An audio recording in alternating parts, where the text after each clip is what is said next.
Consider One Another is a podcast focused on each other. Thank you for tuning in to this podcast that is all about stirring up love and good works in one another.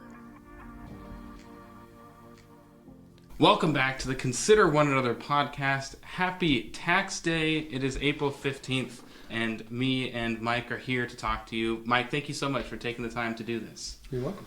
One of the first things I noticed about Mike was that he's really funny. He says funny things. Except when I try to be. Yeah. He tries to be, and his humor landed with me right away. So we'll try to keep the jokes to a minimum today. So Mike, let's start with Scripture. I'm in Matthew 7. I'm going to read Matthew 7, verses 1 through 5.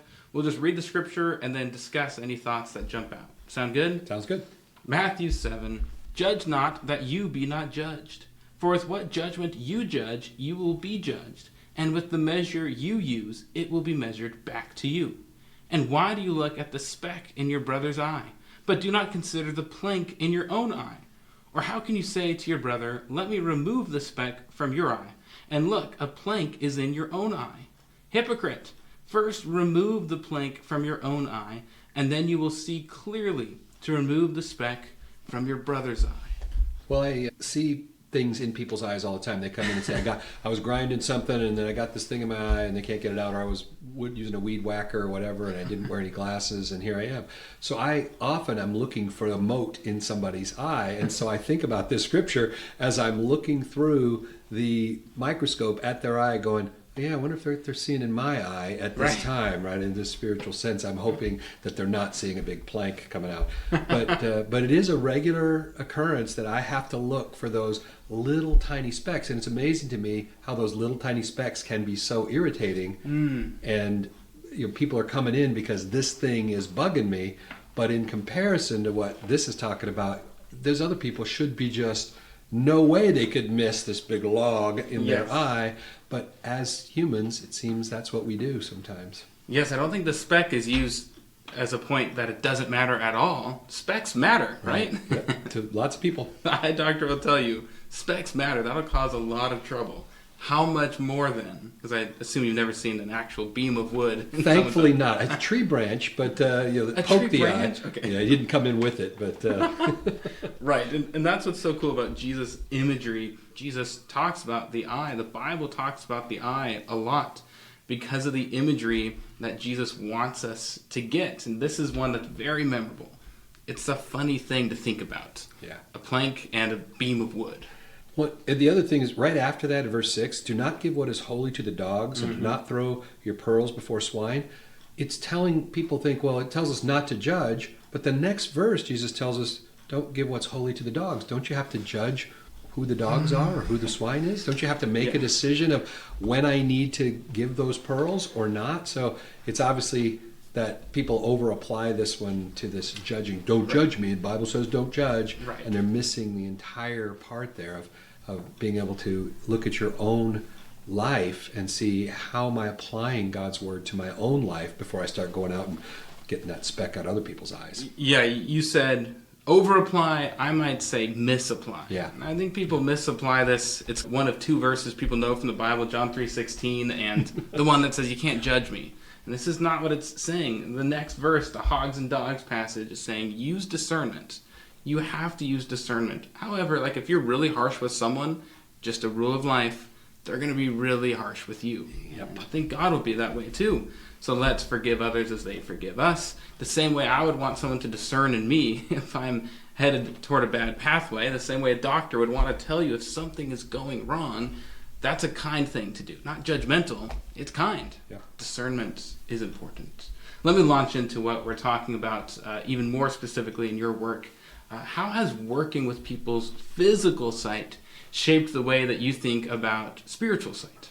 Well, I see so many people who don't know that they see bad, but when then I sit them down and I show them and they're going, well, I can't make it bigger, I think that's a spiritual thing. There's a lot of people walking around who don't know how bad their spiritual vision of life is, right? They just don't see it. And yet they can see, if they look in God's Word, they can see how clear it can be. So I see these things over and over again of people. Now, some people do know. They know walking in, I'm blind. I can't see much at all. And those people are like the folks who are looking for God, right? They know Yes. they're in a spiritual situation that they're just, it's tough for them, and they're looking for the answer. But so many aren't. They just kind of going through life in this with blinders on or with this blur in their view. So it's an interesting correlation that I see. Yes, and we were talking before this, trying to remember all the different passages where this comes up. In John 9, Jesus heals a blind man, and after the physical healing turns into a spiritual lesson, the Pharisees ask in verse 40 of John 9, are we blind also? It's meant to be a symbol of people who are seeking and want to see, or people who don't even know. Yes. And maybe this has happened in your practice, but I think about it with colors.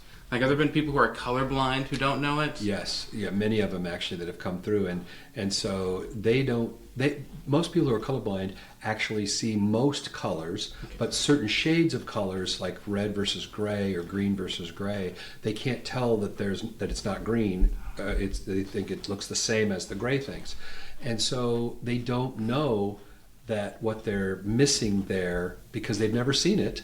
And so they just kind of go past it in life, and until their socks don't match, and everybody keeps telling them they picked the wrong colors in the crayon box, that kind of stuff. But how would you know? Unless somebody points it out to you, unless you can see that somebody else is saying, no, these are different, there's really no way for them. That's their normal in that case, yeah. And a good jump to the application of why we need each other, why we need authority. If you're just living by yourself and never talking to anyone, let alone a doctor, you're not going to know. Or never consulting the Bible in those spiritual things. I mean, that's the one that's going to let you know whether your standard of what the right color of life is. That's where you got to go to find it. Standard, right. It's green. It's what I've always called green. Right. And then the doctor says that's not actually green. If I just adopt a certain set of beliefs about the Bible and stick with them forever, then it's true to me, and that must be true. Yeah. No, we need to consult someone else. We could keep going on that, but switch just a little bit with me as we talk about your work and the people you've impacted. We mentioned before how when a doctor points out something that's wrong, it's not judgment or being mean. It's actually being very kind. That's why we have doctors, so they can see things that are meant to help us even more, things we couldn't see ourselves. So has there been a time in your work when helping someone's vision was especially meaningful or impactful? One time I remember we had a 14-year-old boy come in, and as we were doing our scans and pictures of the back of his eye, we noticed that his optic nerve in the back of his eye was swollen compared to his prior time in. And his mom happened to be a nurse at the hospital. She says, what are we going to do with that? And I said, well, we're going to refer him over to neurology, and they'll probably do an MRI, and they'll see. Turned out he had a brain tumor that was pushing back on his nerves in the back of the eye. And I saw the report that said, it still appears to be operable. And I went, still? So it could have not been. So he got in and he got the surgery. And a couple of months later, he came in with his mom. And I said, hey, can we take your pictures again now that you've had the surgery? 2 inches of stitches on top of his head where they'd gone in to get the tumor. And his nerves were back to normal. And I said, so what got better after this? So I could tell people, if you have this problem, you better get your eyes looked at. And he says, I've never had any symptoms. The only reason I went in is because you showed me that my pictures look different. So if I hadn't come in, I would have never known until it was too late. And what did he come in for? Just for her regular checkup for his eyes to see if his glasses were the right power, and his mom had set him up. So it was surprising to me, if he hadn't come in and that still operable part might not have been there, how different his life would have been. But thankfully, he came in and we were able to see the differences, and they were able to do the treatment to get him fixed up. Well, the applications just jump out, not to minimize the work itself, but the preacher's going to preach. A lot of times we wait for something really serious to happen. And like, if I've got a brain tumor, like, something's going to hurt. You would think. I'll check it out then. But routine maintenance is probably the wrong word. Routine checkups is the only thing that, what could have happened? Just this brain tumor grows and grows. If it grew too much, they wouldn't have been able to do the surgery because it would have impacted the other areas of his brain, and he probably wouldn't have survived the surgery. So it was small enough that they could go in and remove it without causing more damage. And he worked fine. He didn't have any deficits at all afterwards. So thankfully. So the lesson: go get your eyes checked. Yeah, that's one of them. Go see Dr. Mike. Do the preventative maintenance. Yes. Yes, preventative maintenance is important with our bodies. How much more so with our spiritual lives? We wait till it's too long. We wait till the addiction has taken root, until our faith has completely withered. Now the report says not still operable. Exactly. Right now you're still operable. Go get checked out. Well, I think it's really cool, the connections that are here. We could keep going on this. Maybe it deserves a whole sermon or class. Just the eye and how interesting it is. Just the creation of it.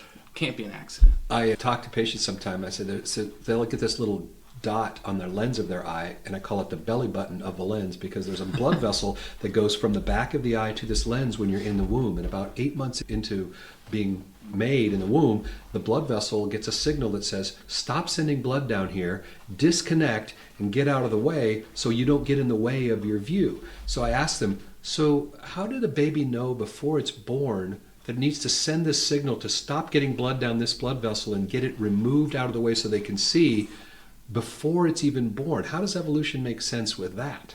And I say, so maybe there was a designer who built this scaffolding to build the lens, and then at the end of the time that the scaffolding was needed, he made sure that it was taken out. That to me makes a lot more sense than it just accidentally happened. And this is you just talking to your patients? Yep, we're just having a conversation. Right. So that's Dr. Mike, and it's impactful. It's impactful when this person who's dedicated their life to people and the eye. That's what you've done, and you're saying this is design. I never knew that, so I'm glad we talked about it. What makes it stop? Like if it hadn't stopped, there'd just be too much blood going there? Yeah, I've actually seen one person who was born prematurely, and that blood vessel never got out of the way, and it kind of gets in the way. She doesn't get to 20/20 vision because the thing never fully undeveloped. It never got out of the way, and her vision it didn't do as well. So if that stays there, you don't see well, and so it's got to be there till the lens is formed, and then get out of the way. And not everybody does that. Not a pretty exact timing. Exactly, at the right time, because if it does too soon, then the lens never develops, and you don't have good vision there. If you do it too late, then it gets in the way. So very exact from the womb. Like this is having to be just so precise. Not a mistake, not an accident. Not a mistake or accident. Yeah. So again, that could be a whole class too, a whole sermon. So much about the eye. So go get your eyes checked. Not a commercial, but go get your eyes checked. I think it's really cool that you work with your wife, right? She does a lot of the work. What does she do for? Debbie she was an X-ray tech for a long time, and then when we ended up with more than one office, she started doing the bookkeeping for our offices, so she could stay home and be with our 4 kids do a job from home. So she ended up with 2 full-time jobs, taking care of the kids and bookkeeping and doing our bookkeeping. Yeah, yeah, that's awesome. And you guys just celebrated 40 years. 40 years of wedded bliss. Wedded bliss, all bliss. Just the other day, me and my wife celebrated 3 years. So hey, you're on your way. We're right behind you. We're right behind you. We'll give you a chance to give your advice. But for now, just give us the story. As much time or as little time as you want. Just tell us the story of Mike and Debbie. How you two met, when you got married, where you've lived in these 40 years. That's what we want to know. One of my best friends said when we were 14, he said, hey, there's a new girl on the Tigers team. You want to go check her out? So we walked down to the ballpark and saw Debbie and met her for the first time down there. On the Tigers. On the Tigers, yes. I remember that. And then she ended up staying at a friend's house not too far from where we lived, and we ran into each other from there. And then we went to high school that fall, and she had moved into the area, and our first class was in earth science, and her last name was Long and mine was McCown, so they put us next to each other. The teacher did in earth science class, so perfect. Spent the first 6 months. Yeah, and the rest is history. She just succumbed to my jokes about earth science, yeah.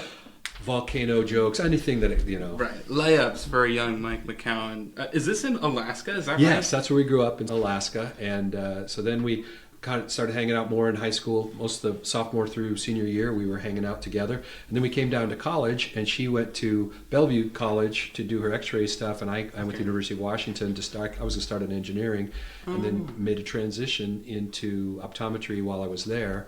And we got married then our second year when I was down here for school. Second year in college. Second year of college, okay, yeah. Cool.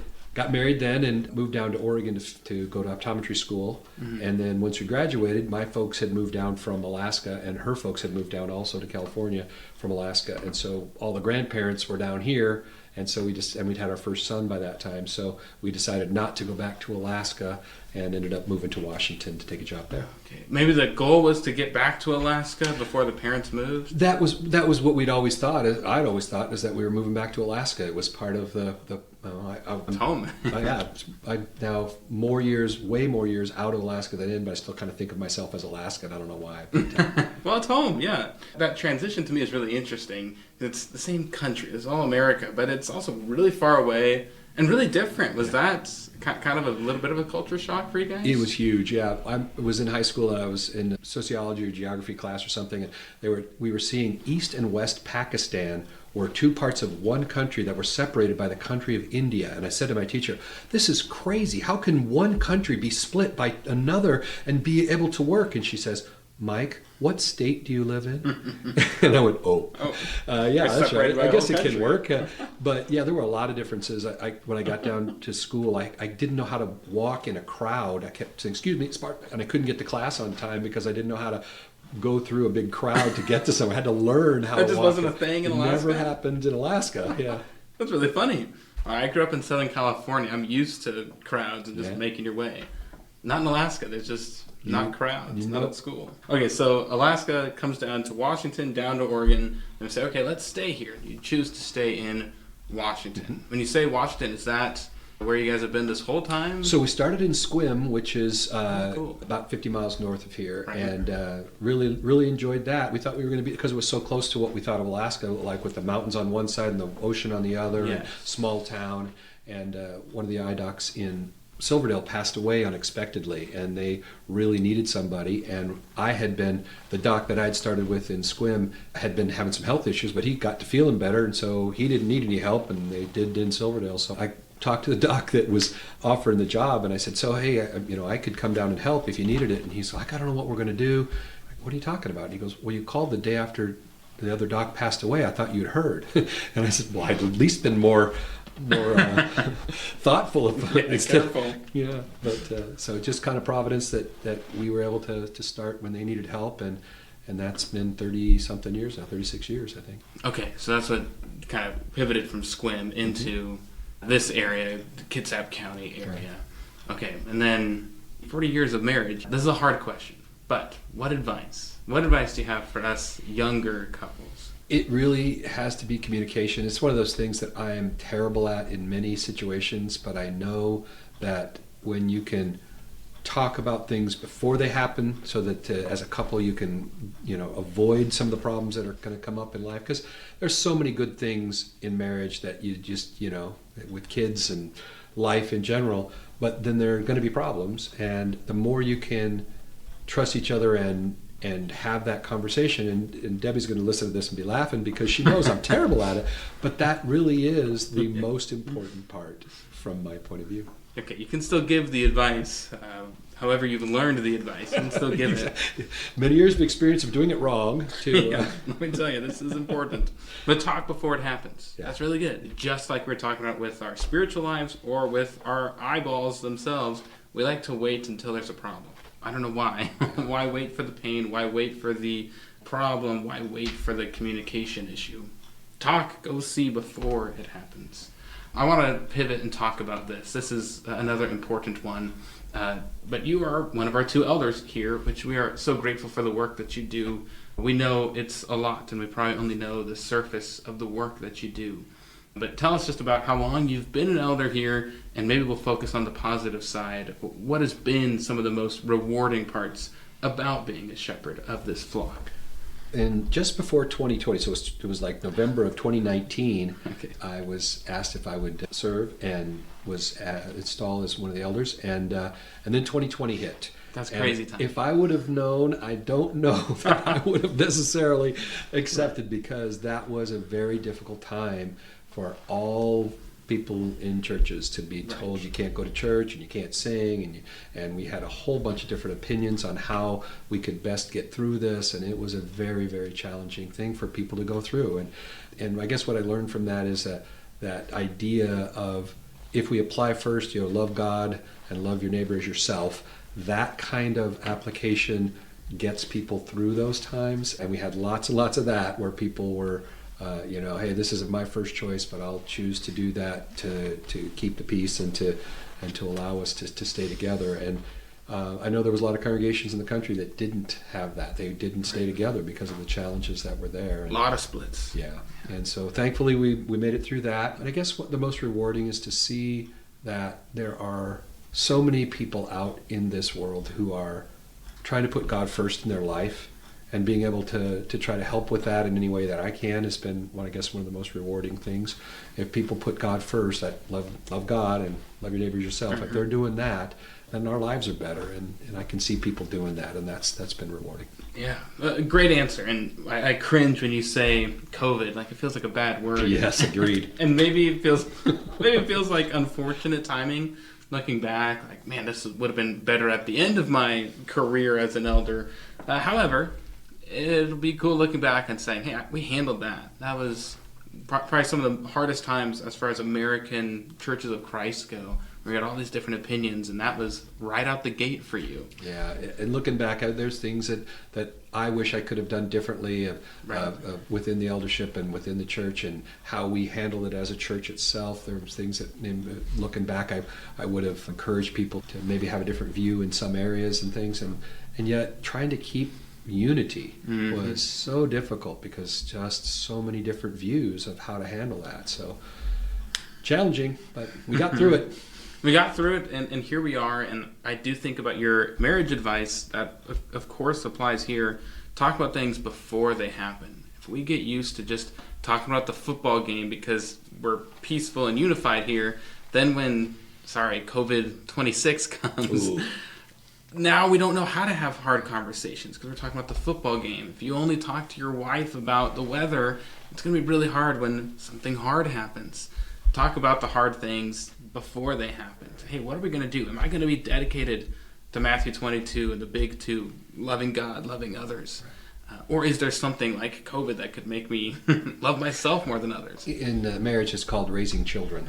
Yeah, that's the one that is so challenging to try to do as a team when things happen that you have different views on how best to handle that. So talking about that as much as you can ahead of time, kind of making a plan of if these things kind of happen, what can we do? How are we going to get through that? Whose advice are we going to take? What are we going to seek to get that handled? Right. Because right now we're 3 years married, no kids, and kind of feel like, hey, we can handle anything. That'll be great. This is great. Yeah. We just got to take care of ourselves, and we're pretty good at that. Yeah. Now what happens when there's more people now and more opinions and more, now it gets harder. Yeah. More little souls running around is a different responsibility level too. Yeah. Yes, one that needs preparation. Talk about it before it happens. I think that's great advice. This is another loaded question. Okay. Many people genuinely want to help and support the elders in the direction that they're going, but they're not always quite sure how. What are some practical ways members can support the work and the direction of the eldership?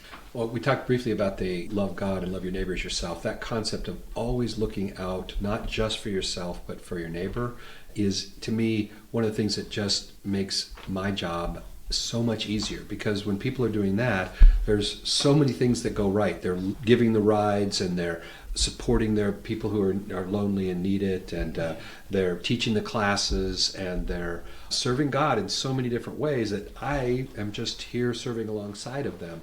And so participation is really the key. And there's a lot of times in our lives where we get so busy with other things that being part of God's family kind of can get set to the side. But if people consciously say, I am going to give of my time to my family, to the family of God, then I think that's the best way, I think, for Christians to support the elders, but also to support their fellow Christians. That's the key. Yes, and of course, in turn, it ends up supporting yourself. Same way you don't want to isolate your healthcare to just yourself because you have access to the internet. You need other people. Other people are going to help you and say, hey, you've got a plank in your eye.